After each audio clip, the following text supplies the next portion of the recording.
This is a work that I was going to do a couple of weeks ago. It's even more relevant now.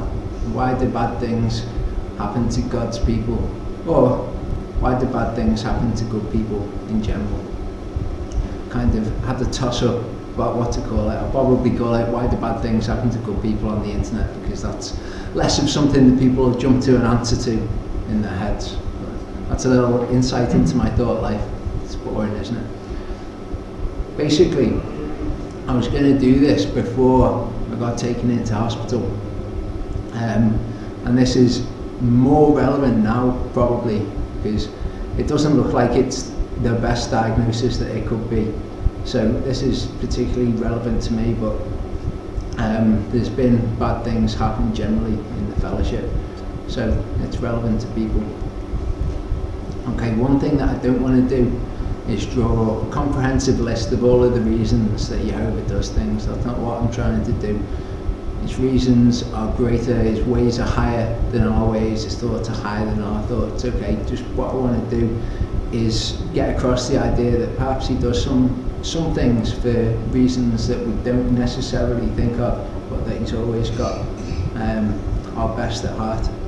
Okay, the more one sees that pain is from Jehovah, the easier it is to deal with. Okay, if you just think that things happen randomly, then you might think you're a victim of circumstance or whatever, but if you see that everything comes from Jehovah, it's a lot easier to deal with, because you know that he's brought it into your life for a reason. Okay, now the secular world works off these premises. Okay, this is how they build their argument for whether God exists. God is all good and all powerful. If God is good, then he would not permit unnecessary suffering. Yet we constantly observe undue suffering in the world. So what's going on? The conclusion that they reach is that one of these premises must be false, or God does not exist, and more often than not they come to the conclusion that God just doesn't exist. Okay, it doesn't make sense then. That's the error of human reasoning, basically. And there's a guy called Epicurus. He said, is God willing to prevent evil but not able? Then he is not omnipotent. Is he able but not willing? Then he is malevolent. Is he both able and willing? Then whence cometh evil? Now, he acknowledges the existence of evil here, but that doesn't really make sense if you're going to say that God doesn't exist, because you can't have something that's good, you can't have something that's evil by an objective standard without the objective standard of God. You can say, I don't like this thing, but you can't say that it's evil without there being an objective standard of evil. So God is necessary to say anything is evil or anything is good. He says, is he neither able nor willing? Then why call him God? Okay, there's a lot of logical errors within this, but what I'd like to concentrate on is this one. Is he able but not willing? Then he is malevolent. I don't think that follows at all. God can be able to stop suffering but not be willing to do it because he wants to bring about a purpose through it. Doesn't mean that he's malevolent. That is just ridiculous reasoning. There are two general categories of suffering that we see in the world. There's suffering caused by human beings, which is moral evil, and there's suffering that's caused by nature, diseases or acts of God. Okay, free will accounts for why Jehovah allows moral evil. Okay, we're not robots, so we're allowed basically to do evil. We have to be allowed to do evil if we're to be given free will. So that does not prove that Jehovah is not good. Okay, but the idea of suffering, natural suffering, that's more difficult to deal with, or on first glance it's more difficult to deal with anyway. Suffering seems to contradict what we know about Jehovah. This is what the Bible tells us. Jehovah is all powerful, so if he can stop suffering, why doesn't he stop it? He's all knowing, so if he knows about the suffering, why doesn't he stop it? And he's all loving, so if he loves us, why doesn't he stop it? There's something to be understood here. Okay, we know all those things are true, and yet they make us think, well, why doesn't he just eradicate suffering? He's got purpose in it. Now, in Hebrew, there's no word for chance. They don't acknowledge the concept randomness or chance. Okay, the word that is closest is mikra, and it's the one that Charlie mentioned before. Mikra comes from the root kara, and kara means to call out. Okay, there's always purpose in it. It was always done by Yehovah. So even the things that we think are done by chance that surprise us, that come up as a surprise, they are called out by Yehovah, and they recognize that within the Hebrew language. You can't say that something is by accident in the way that it's by chance or it's happened randomly. So there's two ways to view life. Okay, there's the Hebrew way, things have a purpose, or things happen randomly. You can't view life any other way apart from those two ways. Okay, you can either say that things happen for a reason, that they're purposeful, or you can just say that things came about randomly. That's where we get things like the theory of evolution. Okay, the sages, Jewish sages, they say if you don't experience pain in 40 days, God is not involved in your life. Now, I'm not saying that as a truism, I'm not saying it in scripture. What I'm pointing out here is that the sages, the way that they think is that pain is something that comes from Yehovah. So if this statement is true, there's two possibilities. Yehovah either inflicts pain to bring no benefit, he's a sadist if he brings pain, and it just doesn't do anything, basically just inflicts pain upon us, or he inflicts pain to bring benefit to our lives. Now, if you think of a teacher in a classroom and they've got a student that's fallen asleep, now a teacher's got two choices at that point. A teacher can either wake the student up, the student might complain about it and say, why have you woken me up? I was enjoying my sleep then. But if the teacher recognises something in the student, or he sees potential, even if he doesn't see it directly, if he knows there's potential in every human being, then he will wake that student up and say, I want you to be involved in this lesson because I recognise something within you that in the future can be used for good. So the premise is that we go off from a Hebrew mindset that God is all good and all powerful, all things are from Yehovah, so pain or natural suffering is from Yehovah. And if we recognise that, we've got to come to this conclusion. If we know that he's all good and that he brings pain, pain must bring good. Okay, this is a natural conclusion for us to come to, and this is the way that anyone with the Hebrew mindset would think. Now, there's two words in Hebrew for why. This is important. If we ask God, why do you bring natural suffering? We have to break it down. Okay, if there are two words, there have to be two principles which they represent. The first word in Hebrew for why is lama, and it means for what. Why have you brought this about? What are you hoping to achieve through this? We see this word being used in Exodus 32:11. This is just after the golden calf incident. It says, and Moshe besought Yehovah his God and said, Yehovah, why doth thy wrath wax hot against thy people, which thou hast brought forth out of the land of Egypt with great power and a mighty hand? Now, he knows exactly what's happened. He knows that they've just committed the sin of the golden calf. What he's not asking Yehovah is what has caused this. You know, why are you angry? That seems unreasonable. What he's saying to him is, Lama, for what reason are you angry? Where is this going? What are you going to achieve through your anger? The other Hebrew word is Medua, and it means from what source or what caused this. And we see that in Judges 5:28. It says, the mother of Sisera looked out at a window and cried through the lattice, why is his chariot so long in coming? Why tarry the wheels of his chariots? Okay, she's not saying what is the purpose of him being so long in coming. She's saying what caused him to be so long in coming. So if we ask God why, we're asking him one of these two things. Okay, we might not know which one of these two things the why applies to.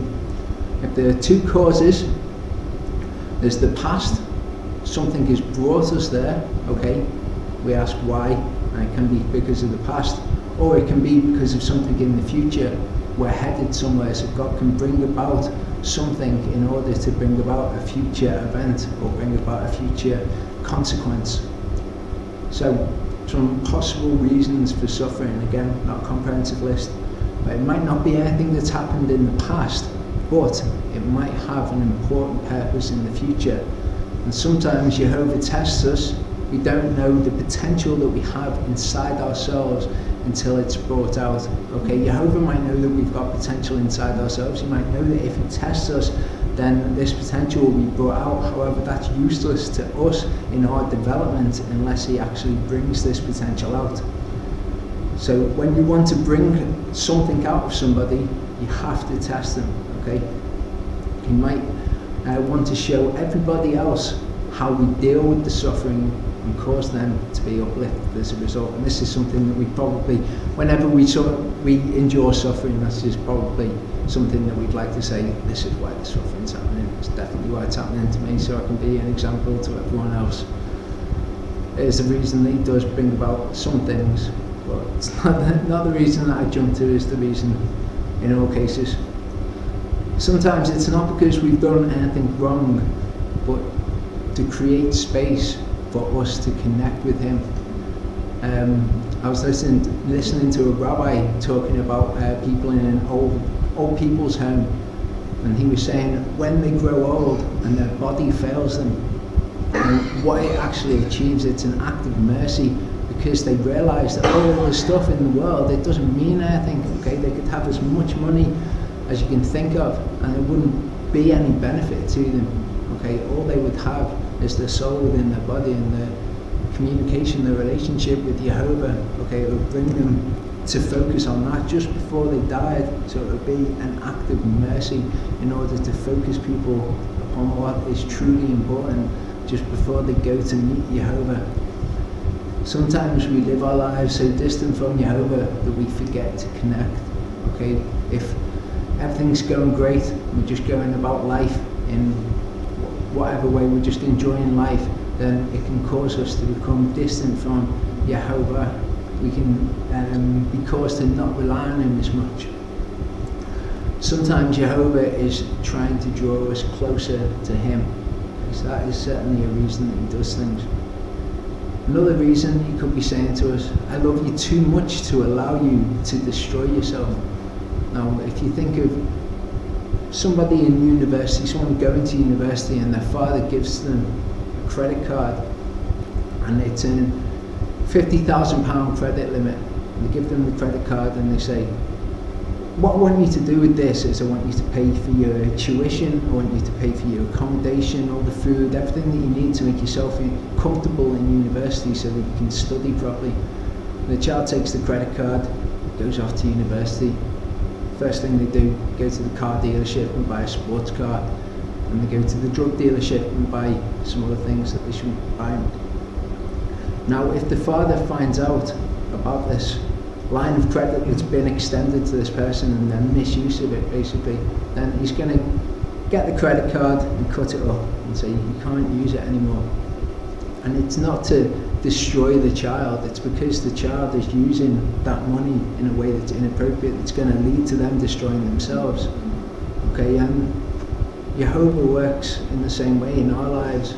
I know that before I became a Christian, I had a job that gave me £300, £400 in my pocket every week after tax. It was a decent amount of money, and I just blew that money on alcohol, drugs and parties and stuff like that. I was going to destroy myself with the line of credit that's been extended to me. All things come from Jehovah, so he had extended that line of credit to me. I was talking to Charlie about this the other day, saying if I had a load of money, it probably wouldn't do me any good.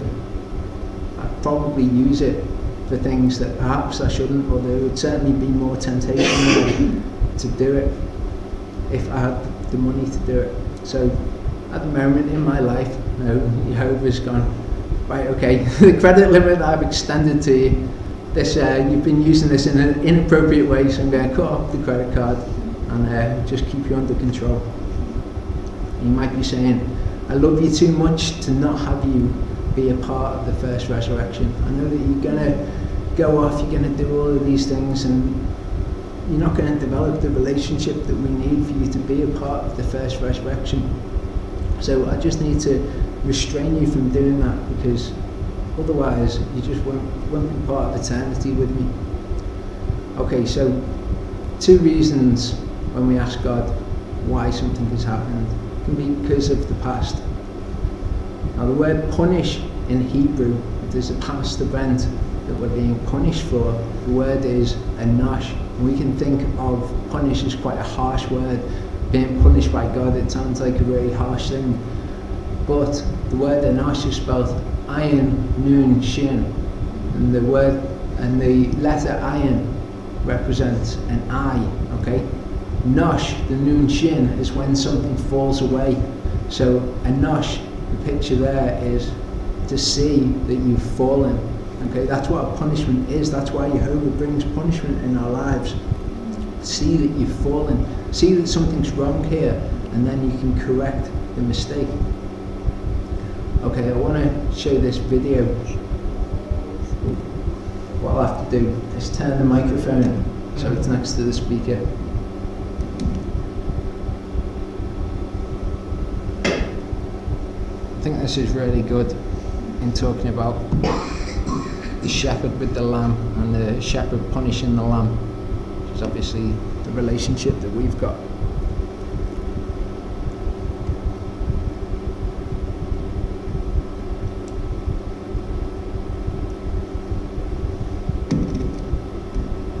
You'll have to tell me how loud it is coming out the speakers. Can you hear it? A shepherd who calls a lamb to himself, and the lamb has a character deficiency. What do I mean by that? Let's say that you have 2 lambs. One is what we would call acquiescent, or a very willing lamb, one that is quite affable.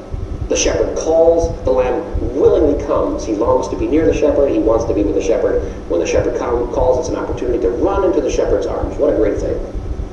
And I gotta tell you, those kind of lambs, they're the kind you want. Then there are others. And the lamb, which might be a little bit ornery, the shepherd calls, and the lamb looks at him and goes, "Oh yeah," and he runs the opposite direction rather than to the shepherd, because, in today's society we call that lamb a free spirit, right?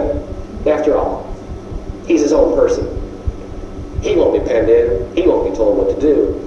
However, sometimes when a shepherd calls, it's because the shepherd is keenly aware of what's beyond the next rise. And the lamb is straying very close to perhaps a very dangerous precipice or a rocky crag in which the lamb could fall, break his leg, or even worse, his neck.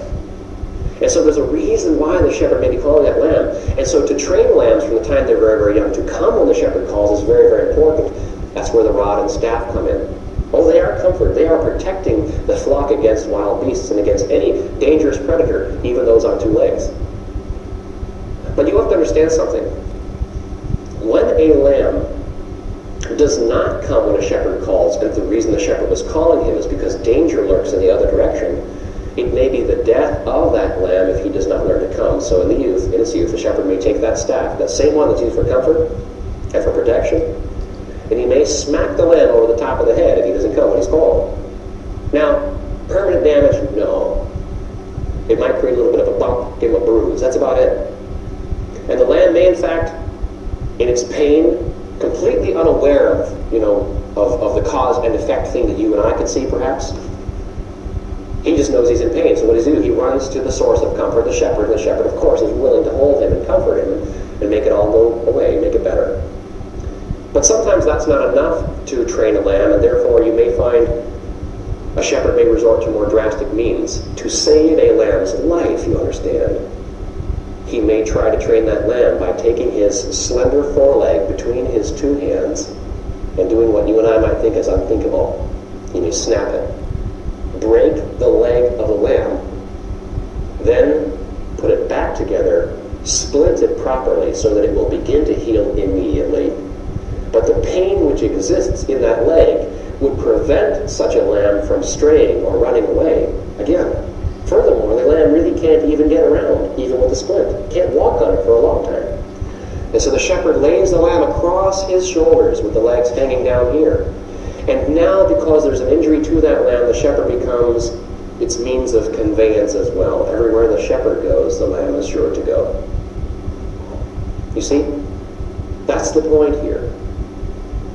And as the lamb's leg heals up, there develops an affinity between the 2 of them, a relationship. one which is built upon pain and dependency.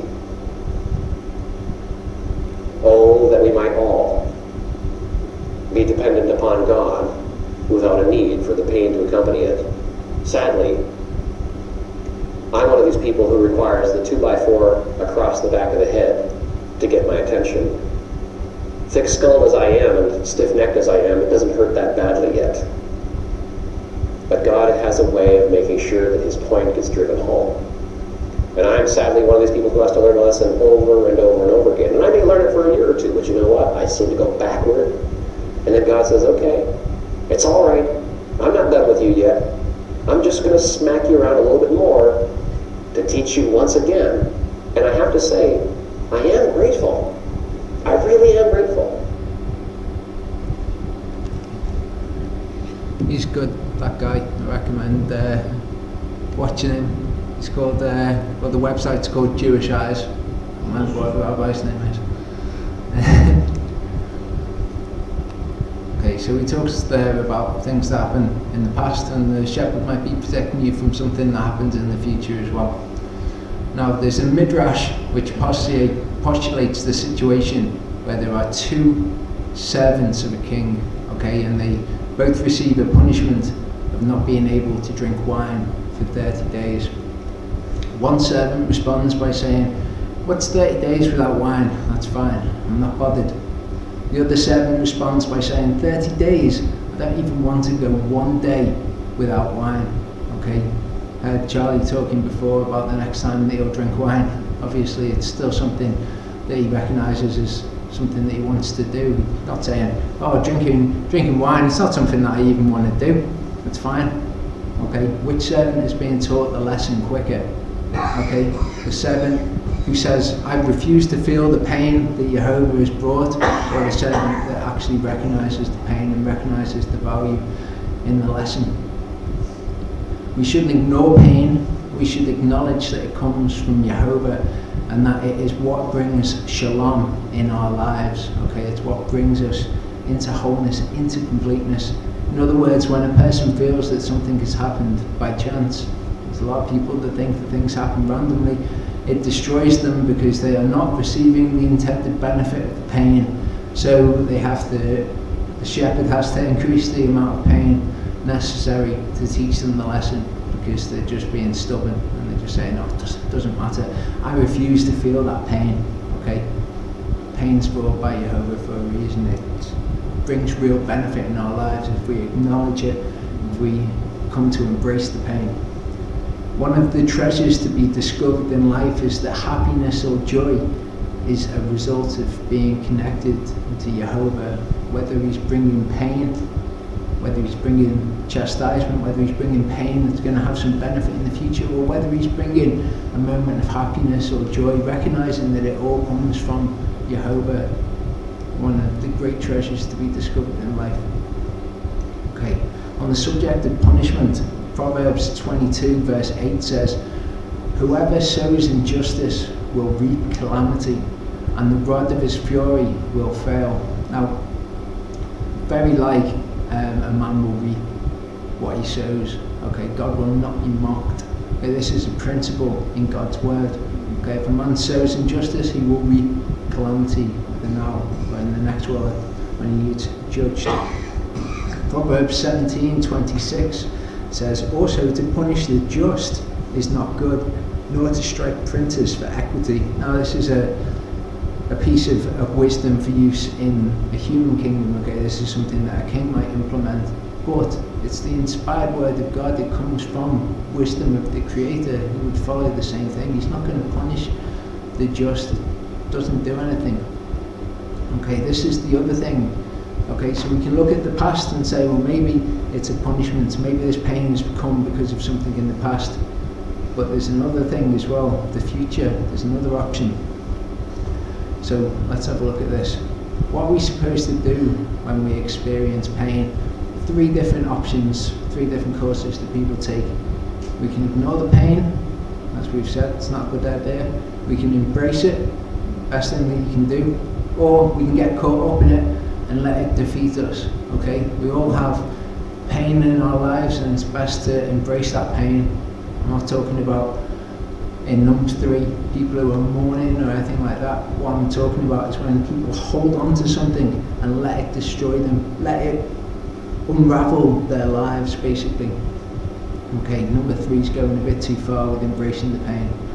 Ecclesiastes 7:2-6 says, "It is better to go to the house of mourning than to go to the house of feasting, house of partying, for that is the end of all men, and the living will lay it to his heart. Sorrow is better than laughter, for by the sadness of the countenance the heart is made better." Okay, this is talking about the refining process.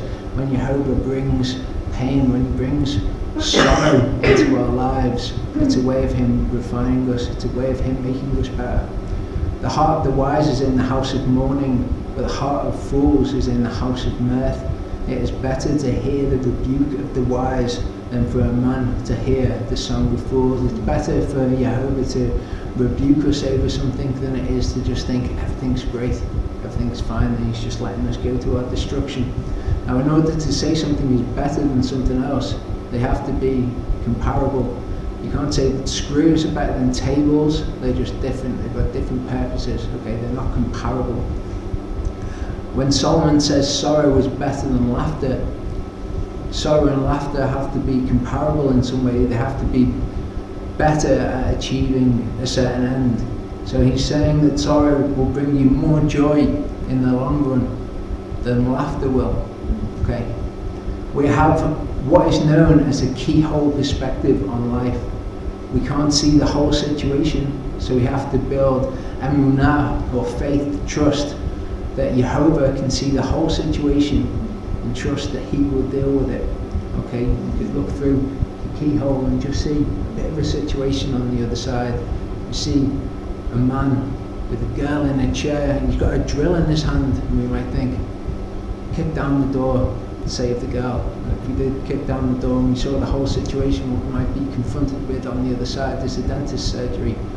Okay, we don't know the full situation, so we can't make presumptions about it. We have a limited perspective on life. And if you look at this picture, you kind of get an idea of, there might be something going on involving the Aztecs or the Mayans or whatever. However, if we saw this picture, then we'd have a great deal more information about what is actually going on in that circumstance. Now, we might get a wider shot, and it might show a film crew filming the Mayans, and then we'd have even more information. Now, we have very, very slim bit of information about what's going on in our lives, what we can perceive with our senses, basically. Jehovah sees the whole situation. He doesn't just see a wider shot with the film crew, and he sees the whole world with everything going on at once, and he takes it all into account. This world is to develop our souls to be prepared for an eternal relationship with Jehovah. I'll justify that with scriptures. Well, that's pretty much what all of scripture says. That's the whole point. That's why it's such a nonsense to say that we just believe in Jesus and that's it. That's what Jehovah wants to accomplish. He wants to bring us to a place where we're following his instructions so that we are developed as people. The Jews are taught that this world is just a doorway to the next world. Sometimes we get caught up too much in the doorway and neglect where it's leading. We get caught up too much in the things that are happening right in front of our eyes, and we forget the reason why they're happening, that they're actually happening for an eternal purpose to achieve something greater. The same word is used in Hebrew for comfort and also for regret. And rabbis say that it's because when we are comforted by the knowledge that Jehovah was doing good through our pain, when we stand before Yeshua, we will have such regret that we never trusted him at the time. That's their explanation for why it's the same word. The difficulty of this world is that we see such a small portion of it, but that in itself teaches us that as limited beings we have to trust Yehovah, knowing how limited we are, knowing how small a piece of information we can get. It teaches us that we have to trust in Yehovah because he's the only one that can see the things that we don't. Yehovah can put a piece into play that doesn't make sense from our perspective, but he assures us that he has a purpose in it. Now, my friend Bryn, he told me once about his cousin. His cousin was late for work on this day, and he'd been warned that if he was late for work again, he was going to get sacked. Okay, so he did everything in his power to be on time for work, but as he got to the train station, there was the train leaving 2 minutes early. And you can imagine him crying out to God, why have you done this? Now, the place where he worked was the World Trade Center, and the day on which he was late was September the 11th, 2001. Okay, so if he did cry out to God and say, why have you done this? God's response might sound something like, listen here, you big dummy. What I've just done is save your life. You don't even understand. When you leave the train station now, you're going to meet somebody and they're going to offer you a job that pays twice as much. Okay, you just need to have trust in me. Now, there's a book by a Jewish woman called Elenu Le, and she talks about in Poland about a lad and his sister. He was looking after her while the Nazis were in this Polish town. And he went out to get food one day, and when he came back, he found that the Nazis had come through the street where they were, and they'd taken his sister away. And in rage, he goes to the house where the Nazis were using for a headquarters. He bangs on the door, and the soldier comes to the door and says, "What do you want?" He screams at him, "Give me back my sister!" And he says, "Jew pig, I'll kill you before I'll give you back your sister." Now, the commanding officer hears what's going on, and he comes out and says, "What's going on?" And the soldier tells him, "This Jew wants his sister back." The commanding officer just sneers and looks at him and says, "Okay, tell you what, I'll give you your sister back on one condition, that you've got hair growing on the palm of your hand." So the lad takes his hand and puts it in his pocket, takes it out, and there's thick black hair growing on the palm of his hand. Now, what happened 9 years earlier, he was working in a factory and he got his hand caught in the machine and he got his hand all mangled, and he had a skin graft. And obviously 1930s Poland, the skin grafts weren't as advanced as they are now, and they grafted a piece of skin onto his hand. It was off somebody's head, so he had follicles grafted onto his hand. You can imagine the lad going home and saying to his mum what had happened, and his mum crying out to God and saying, why have you done this? Why have you done this to my son? He's just a little lad, he's just 9 years old. You can imagine if she could hear God's reply, it might be something like this. Something like, "Listen here, you big dummy.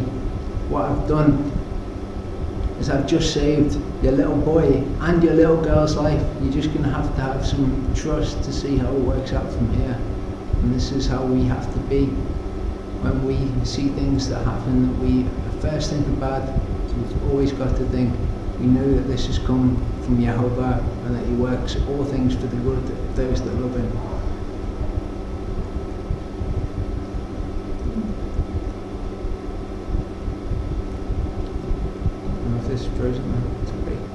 When we stand before Yeshua in judgment and he shows us our life, we will see his plan.